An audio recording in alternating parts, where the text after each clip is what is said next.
বিসমিল্লাহির রহমানির রহিম। স্বরচিত কবিতা হালাল রুজি।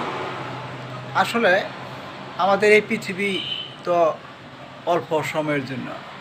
এই অল্প সময়ের পৃথিবীতে আমাদের হালাল রুজি রোজগার করা উচিত এবং যারা হালাল রুজি করবে তারা পরকালে আল্লাহর দিদার লাভ করবে। আর দুনিয়া তো ক্ষণস্থায়ী এবং পরকাল চিরস্থায়ী। এই চিরস্থায়ী জীবনে যারা জ্ঞানী তারা কোনোদিন দুনিয়ায় এই হারাম রুজি করবে না এবং তারা অল্প রুজিতে তারা সন্তুষ্ট থাকবে।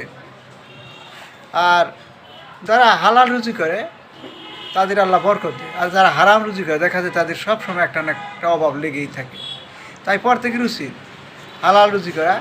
সেই ব্যাপারে আমার কবিতা আমি উল্লেখ করেছি।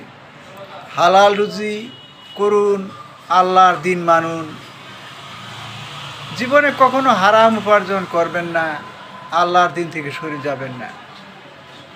এই দুনিয়া ক্ষণস্থায়ী, পরকাল চিরস্থায়ী। হারাম রুজি করবেন না, পরকাল হারাবেন না। হালাল রুজিতে বরকত বেশি, আল্লাহ হন বেশি খুশি। তাই হালাল রুজি করুন, নিজের ঈমান ঠিক রাখুন।